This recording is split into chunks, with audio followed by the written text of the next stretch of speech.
Blog Talk Radio.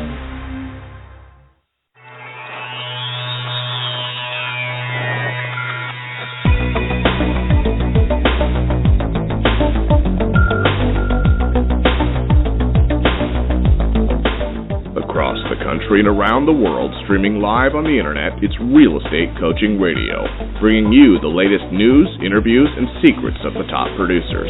Hosted by award-winning real estate coaches, Tim and Julie Harris. Welcome back to Real Estate Coaching Radio, and we are your hosts, Tim and Julie Harris. And if this, of course, is your unfiltered, full-strength honesty, your source for all information about what is truly working, get you into action, make you money in this new real estate boom. So I did a few free coaching calls today, and I know Julie did as well, and it was very interesting to me that a lot of you, some of you who have just discovered us, are, again, discovering us because your real estate businesses are really starting to take off, and you don't quite know really how to handle it. In many cases, your success is not necessarily locked down yet for this new real estate recovery, and you're wanting to learn what to do to make the most of this new real estate boom. You know, this real estate boom will probably last 7 to 10 years. That's what I would expect. That's what all you should be prepared for mentally and emotionally, and that way you can be benefiting financially down the road. It's really quite simple. When it comes to your mindset about your real estate business, it really has to be completely changed than it was, say, for example, over the last 7 years. So let's start with the simple fact that real estate does go in cycles. It goes into a 7 to 10 year cycle, and what we're experiencing now is an up leg that will last 7 to 10 years. In some parts of the country, in some markets, maybe even in your market, it's not feeling particularly boomish yet, but it will. Compare this market to, say, how it felt 2 years ago, and I'm sure even in a slow recovering market, you're still going to be able to, look to see that indeed the market has been recovering. It's going to recover quicker and quicker. There's all kinds of different signs that the economy is recovering in all different sectors. And really, long story short, guys, we are at the very beginning stages of the new real estate boom. A lot of times when we do these free coaching calls, the question that comes up all the time is, what should I be doing? What should I be focused on? A lot of you know what you should be focused on, know what you should be doing. You just don't do it. But let's just start with the real basics. When you're rebuilding your real estate business, or when you're really trying to make the most of this new real estate boom, you've got to take into consideration, first of all, what your actual strengths are. Not everyone's going to be coming to the real estate market with the same set of strengths. Not everyone's going to be coming to the real estate market with the same abilities. Not everyone's going to come to the real estate market with the same backgrounds. I had a free coaching call earlier today with a gal who was a fairly recently retired school teacher, and her goal was to make essentially $2,000 a month and, $24,000 a year. Very realistic expectations for what she can do in her real estate business. So the advice that I'm going to give her on her free coaching call is going to be completely different than, say, for example, if I'm talking to somebody that's already selling 200 houses a year, that wants to basically save $1 million in cash over the next 24 months. I had one of those coaching calls where someone's wanting to increase their net worth, and they've already got a very strong real estate business, and they're not really sure why, they haven't been increasing their business every year. And the suggestions that I gave to that person was, just because what you've done in the past worked, it's not guaranteed that it's going to work in the future. This new real estate market requires new sets of skills, new ways of thinking. It's interesting to me that in the past, real estate cycles, like what was working in the real estate business, it would work for maybe 7 years, maybe longer. And you look back to some of the things that are being offered to you guys as far as educational products, it's the same stuff that in many cases was being offered, 20, 30 years ago. You got, the over-the-phone prospecting, you have the bait-and-switch advertising, you've got the buyer referral type stuff. So those are the sort of core elements of the things that have been offered to agents for ages and ages and ages. Now, some of you are frustrated because you're realizing that, you're still doing all the things that you learned to do, that you were told to do, say, back in the 90s, and it's not working as well as it used to. And you're starting to blame yourselves. That's a huge mistake. The fact is that it's not your fault that you're not actually producing like you were before. Most likely it's not completely your fault anyway. It's what you're trying to do doesn't work as well as it used to. So sometimes people come to their free coaching calls and they ask me questions like, Tim, I used to do nothing but over-the-phone prospecting, calling FSBOs and expireds, and now it doesn't seem to work as well, or now I'm not getting the same level of results. And I can hear in their voice that they're doubting themselves. But the reality is, it's not them that's the problem. The fact is, it's the reality of it is, it's the way that they're doing it. It's the scripts that they're using. In some cases, it's the fact that, hey, guess what? Virtually everybody uses a cell phone now. So is it really truly a surprise to you that you can't get the phone number sufficient enough for you to make the contacts? So what's happened is the market's changed, but in that particular example, that coaching student hasn't changed. They need to evolve their approach to the market, and they need to realize that just because what they did before worked, there's no guarantee that it's going to work at all or at the same level. Centers of influence in past client marketing, that's another, for example, and we talk about that a lot.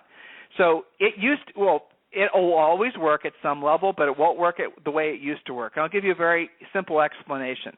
If you were in the market today to purchase, let's say you needed to find a roofer to fix a roof on your house. I mean, Julie and I have a slight roof leak in our house here in Austin, Texas, and it doesn't rain very often, so it's not that annoying, but, I've got to get it fixed, right? Well, we only moved here last year, so I don't know a roofer. So what I'm going to do, and this is the process that I'm going to go through, and this is the process that everybody goes through, is the first thing I'm going to do is, obviously I'm going to ask myself, do I know a roofer? And in my particular example, the answer is no. Then I'm going to go and I'm going to start maybe asking some of our neighbors, or I might ask, somebody else I know, a coaching student in the area, that, who do you suggest as a roofer? And if they don't know somebody, then and only then will I start being susceptible to an ad. And that might be an online ad, it might be a mailer, it might be something of that nature. So what we know statistically is that most people, when they're going through the process of deciding who they're going to hire to and let's say, obviously perform a real estate service for them, they're going to go through the same process. Do I know somebody? If not, can I ask a trusted friend or advisor? And if they don't know somebody, then I'm going to respond to an ad. Advertising is the least effective, and I think statistically, I don't remember the exact numbers, but when you look at these different studies that have been done on the decision-making process, most people will make their decision who they're going to hire based on the first two categories. Do I know somebody personally, or can I get a referral from a trusted friend or advisor? And it's something like 9% of the time then they'll hire somebody based strictly on an ad. Now, as you enter into this new real estate market and new real estate economy, you have to realize that is the same process that people use. And so traditional buy referral only type marketing did work in the past because that was the process. It was leveraging the fact that most people will do business with somebody that they know or a referral from a trusted friend or advisor. Okay, everyone's on the same page. Now, here's the reason that it doesn't work at the same level. Because who people know and who they go to for advice has changed. So say 10 years ago, if you wanted to hire a roofer, you would have probably either known someone or found someone through a friend. Nowadays, if you want to hire a roofer, what do? If you don't know somebody, you don't go to a friend first. You go to the Internet first, don't you? You start doing searches on social media. You might go to Angie's List. You might go to all kinds of different things to find somebody that you trust. And then maybe in your pursuit of finding a roofer on, say, Angie's List, you might, click on an ad. See, the whole process of going about selecting a realtor, if you're relying on centers of influence and past clients, it's changed, but the way that agents are being taught to use that system haven't changed. You guys are still being taught to do pop-ins, drop-bys, drop-off forget-me-not seeds and pumpkin pies and all these different types of things that did work in the past but won't work at the same level today. You guys get what I'm saying here? So what you've got to do is you've got to embrace the fact that those old concepts, they will not work at the same level. You can work them as hard as you like for as long as you like, but the results are still going to be diminishing. Another thing that's happened, and I've seen this happen, and you guys have too, you've experienced all of this. I mean, when I say stuff like this to you, a lot of you are, I'm sure, saying to yourselves, well, of course, Tim, that's what happens. It just makes sense. And yet, thousands of you are still beating your heads up against the wall trying to get any kind of result from doing these same things that you intuitively know don't work anymore. Let's go back and talk about the centers of influence and past client marketing. Everyone's taught that that's the core fundamental element of all their businesses, and it's true. But if you're thinking that you're going to get results from it, say, for example, doing the mailers and doing all that, and you think that you're going to be mailing something unique to your centers of influence and past client, or the forget-me-not seeds are going to put you top of the mind when they decide that they want to put their house for sale, and again, in the past 10, 15, 20 years ago, that may have been novel. But now there's so many different agents that are doing something very similar to that, it's oversaturated. Just because, and here's the idea, just because somebody is on your center of influence and past client list, what makes you think they're not on dozens of others? You see, guys? Now, when you put all these pieces together and you look at all the complexity that's entered into the marketplace and how much things have changed, and then I have one of these free coaching calls with you guys, and I hear in your voice you're scared sometimes, you're frustrated, you're wondering why this real estate recovery is passing you by, and you think that you've lost your edge. I'm here to tell you, in many cases, you haven't lost your edge. It's just what you're doing needs to be updated. I mean, some of you guys are walking around in 80s ideas and 80s clothes and 80s thinking, and you guys get the idea. Or maybe you're walking around and you still think Bill Clinton's president, or at least what you're doing now in your business is what you did when Bill Clinton was president. You get the idea? This new market that we're entering into, you're going to see all kinds of opportunities at a level that we've not seen in a generation.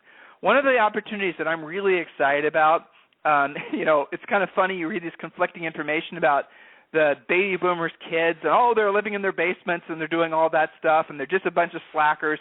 Well, guess what? That's the same thing they've said about every single generation, but eventually what happens?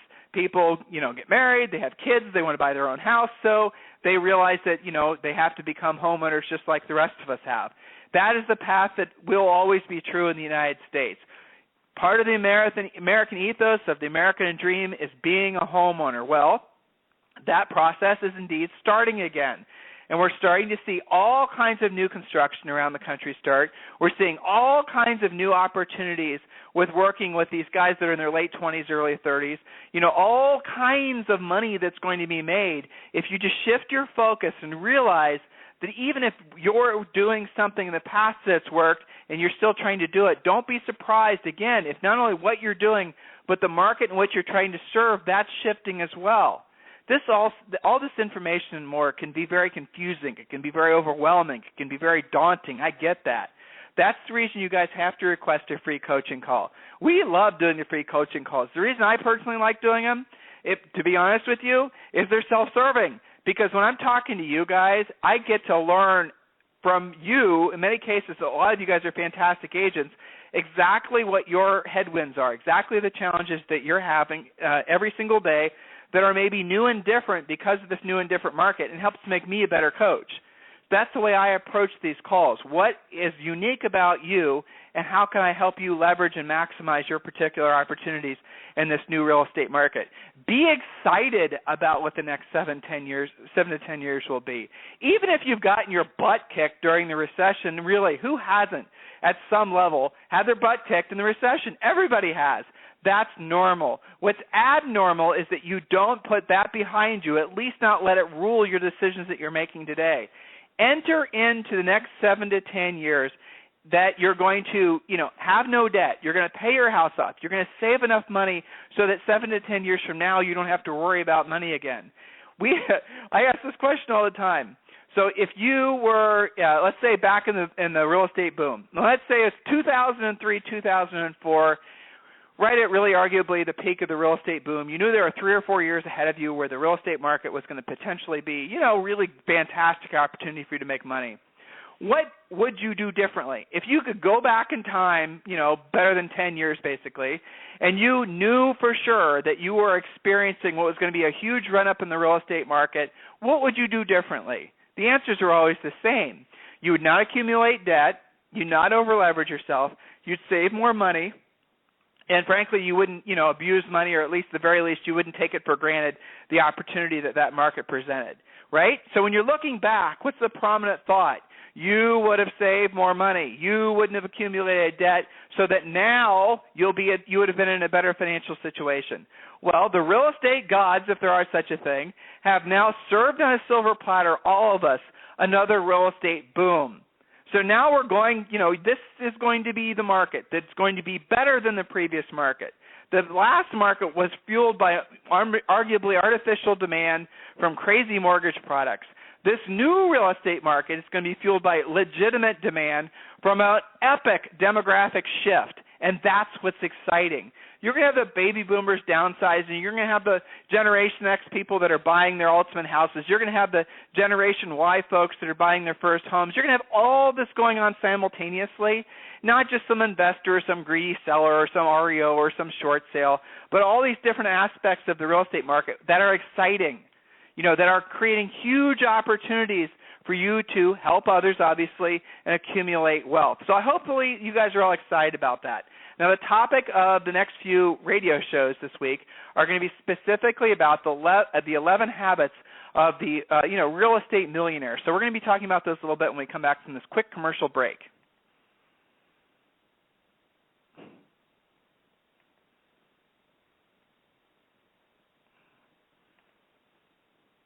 Okay, well, no commercial break for you. That's fine. Something's going on at our broadcasting station, and it's no problem. All right, so these are the points that I wrote down. Point number one, and Julie and I were researching these points because we were kind of sitting down actually over the weekend, and we were writing down what are the things that we see in common amongst the top producers that we don't necessarily see in virtually any other level of production. So let's assume a top producer is going to be somebody that's selling in excess of 100 homes per year, somebody that's making, hundreds of thousands, if not millions of dollars per year. So this first point I thought was really interesting, and Julie wrote this one down. Brag discreetly. Brag discreetly. In other words, don't toot your own horn. Don't get in the position where you're constantly talking about yourself and your success and your accomplishments. One of the things that is a huge turnoff to everybody is when, basically people know that when you're around you, all you want to do is talk about yourself.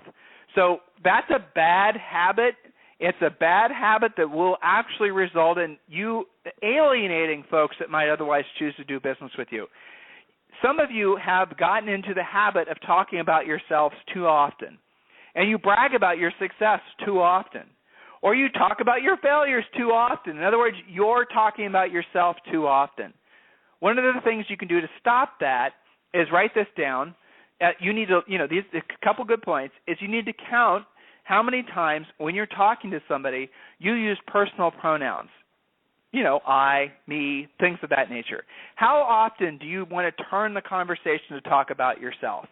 How often are you listening to someone talk where what you're thinking about is what you're going to say next? In other words, you might be with them listening to them talk, but what you're really doing is you're thinking about what you're going to say next. You know what? People can sense that you're not listening. People can sense that you're basically waiting on bated breath to say your point. It is rude, and again, it's going to run people off. Become a good listener, and the first thing you can do is stop talking about yourself. Stop talking about your accomplishments. Stop talking about your failures. Just don't talk about yourself at all. Follow this conversation pattern. Write this down, guys. F-O-R-D. Ford, right? So you guys, some cases, don't know how to steer the conversation away from you and towards other people, and that's fine. So follow the pattern of Ford. And when you're talking with someone in a party, when you're walking your dog, when you're in line at Starbucks, the way you make it so that you are making a everlasting positive impression about yourself with them is you don't talk about yourself. You express interest, sincere interest in them. You learn to ask questions about them. So before I get to the particulars of what Ford stands for, here's the idea. When was the last time anybody ever asked you any questions about you? Think about that. When was the last time, someone actually went beyond the how was your day, how are you feeling, those niceties of our society, which are nice, right? But how often do those conversations actually lead to somebody? When is the last time somebody actually was listening to what you had to say? And, how do you know they're listening? Because they're listening to what you're saying and they're responding based on what you said. So few of us have any opportunity to talk to anybody ever that actually gives a crap about what we have to say. If you're lucky, your mother might be that person or your grandmother. It's so rare that we actually have anyone in our life that actually listens to us. It's interesting, isn't it? Well, I can tell you a lot of our coaching students, one of the first things we always try to teach them is what I'm sharing with all of you guys right now. And, I know for a fact that Julie, myself, and a lot of our other coaches, we hear on a regular basis that our students know that we care about them. And how do they know that we care about them? Because we know to listen, and we never talk about ourselves. Our time with you on a coaching call is not about us. It's about you. It's about what's best for you. It's about helping you accomplish your goals and dreams. It's about helping you find the shortest path to get the greatest result. It's about helping you avoid the pitfalls of, that so many other agents will fall prey to because they aren't knowing the way around some of the obstacles that this real estate industry presents to us. Coaching calls are about you, but outside of that, not ever does someone actually show sincere interest in you. You become the person that shows sincere interest in other people, and you will have a magnetism towards success. People will want to be around you. They'll want to talk with you. They'll want to know what you know. They'll enjoy your company. All of a sudden, you'll have this quality about you to the extent that it'll almost be, in some ways, intimidating, and I mean that in a nice way. FORD stands for family, occupation, recreation, dreams. Write that down, everyone. Family, occupation, recreation, dreams. What does that mean? It means that when you're talking with someone and you're not wanting, you now know, hopefully, and you'll internalize this, not to talk about yourself because nobody wants to hear about you. When was the last time you were talking to somebody and you actually wanted to hear them talk about themselves? It never happens. Give people an opportunity to talk about themselves, show sincere interest in it, follow the conversation pattern of FORD, family, occupation, recreation, dreams. You start out by asking them questions about their family. Then you follow up, assuming the conversation is long enough that they, basically the family conversation has been exhausted, which very rarely happens, by the way, if you think about it. And then you move on, you talk about what they do for a living. Then you ask what they do when they're not working. Flow naturally to talk about the weekends, recreation. Do you have a boat? Do you play tennis? Those types of things. And then dreams. Have you ever been to Europe? Have you ever thought about this or that? Or, what are the things those types of things. Now, you can imagine if you're in a conversation with someone, imagine yourself there now. And let's say you go to a BNI group or you go to a PTA meeting, and maybe your behavior in the past has not been what you want to continue to, do. So you go and you're talking at this PTA meeting. After the PTA meeting, people are sitting around having coffee. You're not going to talk about yourself. You're not going to talk about your real estate deals. You're not going to talk about anything other than their families. So you're going to connect with some folks, and you're going to start asking them questions about their families. Where are they from? How long they've lived in the area? What caused them to move here? Why are they, how many kids do they have? What schools do they go to? Obviously, if you have children and your kids go to the same schools, you'll find lots of commonalities there, but don't allow the conversation to go back to you talking about yourself. Then you can flow into what do you do for a living, or what does your husband or wife do for a living, and how do you like that company, and I've all those, right? Get it? So you follow that conversational pattern, guys, and you will attract people to you at a higher level than you can ever possibly imagine. Now, the reason that effective communication has never been so important, and you need to have the right words to communicate the right meaning and remove any room for misinterpretation by people that are hungry to point out flaws. The trick is choose your words carefully. Be specific and pay attention to context. Words can be warped beyond recognition if used carelessly. Relating only to the bare essentials helps in that matter. And if you don't have anything nice to say about people, don't bother saying it at all. Listen to others. Really listen. Don't just nod while you're waiting for them to finish talking. You never know when the value of information could be couched in simple banter. Listen everywhere, even to conversations around the office. Sometimes there's gold to be found in the gossip. But with that said, and the most important aspect of that point was don't gossip. Don't say anything bad about anyone. Don't be the person. If you find yourself wanting to be the person that starts out with phrases like, have you heard, and things of that nature, that's not coming from your higher self. That's an ego thing. You're wanting to basically be the person passing the information around, the gossip around. Don't be that person, because the people you're going to attract are not the people you're going to want to attract. Good, level-headed, minded folks Know to avoid gossip. Know to avoid, libelous or slanderous type behavior when you're communicating about other people. Notice that if you have become, now you're realizing maybe for the first time, that you've become the office gossip. You've become the purveyor of bad news. You've become the person that likes to start out statements like, have you heard? Look around to see what kind of people you're attracting to you. Are those the kind of people that you want to be? Are those the kind of people you want to learn how to be a successful anything from? Generally, no. Like energy attracts the same types of energy. Energy attracts the same energy. So in other words, if you're being negative, if you're looking for excuses to, rationalize your lack of production or your lack of success, I promise you'll easily find people that will reinforce that behavior. The world is filled with them. Don't be one of those people. So we're going to pick up these 11 habits tomorrow, and we're going to talk about these probably through Thursday. Your homework from today's call is really quite simple. If you've not had a free coaching call yet, request one, freecoachingcallsforagents.com. If, here we are in July. I know, I can add, like a calendar, 6 months left this year. I will tell you what I'm about to say, and some of you are going to roll your eyes, say, oh, Coach Tim, you say this every call. But it's true. There are 6 months left this year on the calendar, but are there really 6 months worth of working months left? No, there are not. It's quite simple. Your homework from today's coaching call, from today's Real Estate Coaching Radio show, is to take a calendar out, starting with December, then work your way back and start marking the days that you will not be working. Or you can mark the days that you will be working. It's up to you. Be honest. Be realistic. You will not be working for 2 weeks in December, maybe longer. You will be taking probably time off in November for Thanksgiving. I'm sure you will. Last week in October, let's be honest, that's not really going to be a very productive week. Oh, keep on going back. You have challenges in September with kids going back to school. Obviously, that sometimes affects August sales as well. Oh, of course, August is usually family vacation month. You guys get the idea.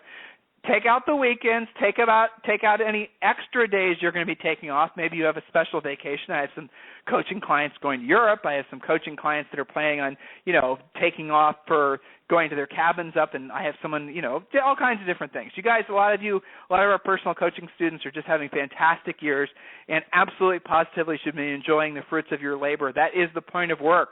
The point of work is to support your lifestyle. Your lifestyle is not to support your work. So enjoy it. Enjoy the summer. Enjoy your family.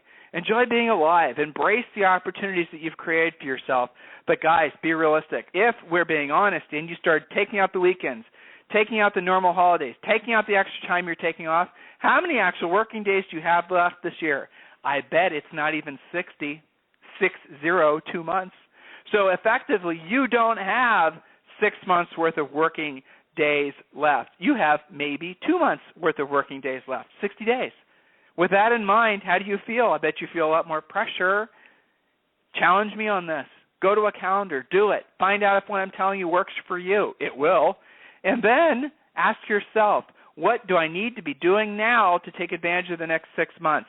Embrace the fact that we're at the beginning stages of the real estate boom. Embrace the fact that you can write your own real estate comeback story. You can make the next 7 to 10 years. This isn't hype, guys. It's just a fact. 7 to 10 year real estate cycles have been true forever, and we're just entering into another 7 to 10 year real estate cycle.